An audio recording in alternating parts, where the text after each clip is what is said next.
જય ગૌ માતા, વંદે ગૌ માતરમ. સ્વાગત છે તમારું અમારા નવા બ્લોકમાં. તો બધા હસતા રહો, ખુશમાં રહો. સૌ દર્શક મિત્રોનું હાર્દિક સ્વાગત છે. તો જોઈ શકો આપણે ગોકુળ ગીર ગૌશાળા ભગુડા ધામ.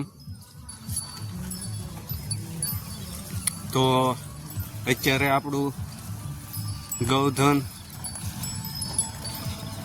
આવી ગયું છે. સારો સરવા ઉદય બાપુની મઢી અને રામદેવ પીરનું સાનિધ્ય બેય નહીં વૈશ્ય આપણું ગૌધન સરી રહ્યું છે.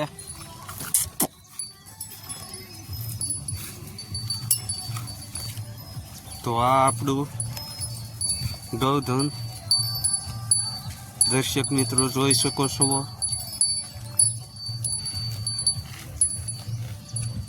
સૌ દર્શક મિત્રોનું હાર્દિક સ્વાગત છે. ગાય ગામડું ને ખેતી. તો આ આપણું રોજનું નિત્યક્રમ અનુસાર ગૌધનની સેવામાં સહભાગી અને તત્પર રહીએ છીએ. ને ગૌ માતાના સાનિધ્યમાં 24 કલાક અશુક ને અશુક તેમની તંદુરસ્તી અને તેમનું આરોગ્ય જળવાઈ રહે તેમના હેતુથી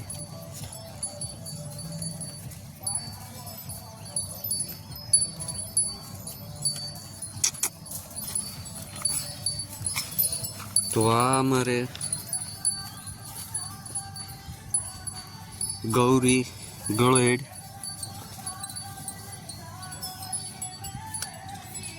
એકદમ જાતવાન,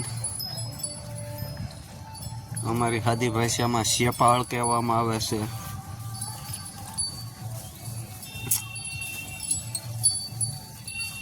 બહુ તીખી, મારવાના લખણ નહીં, પાટું કે શીંગડે કે માથે કાંઈ, પણ આમ બહુ તીખી. અને એક અમારે ભગવતી.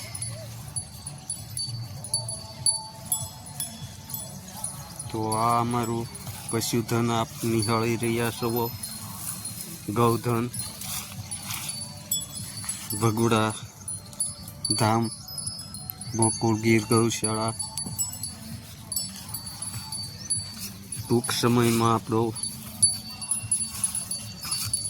રજિસ્ટર આવી જશે અને ખુલી જશે. તો નિહાળતા રહો અને જોતા રહો કે આરોગ્યનું એકદમ ક્યારેય પણ કોઈ જાતનું પ્રોબ્લેમ આપણી ગાય માતાને અશુક કે નથી આવ્યું અને ન આવે તેમનું તકેદારી. 2 વાર લંપી આવી ગયો છે, પણ આપણે ગૌધનમાં હજી લગી એક પણ ગાય માતાને લંપીની અસર નથી. તો આ એક ગૌ માતાના આશીર્વાદ અને મા મોંગલ ને શિમકુપા કે આપણા ગૌધનમાં નથી આવવા દીધો લંપી. અમારે અડખે પડખે બધે આવી ગયો છે.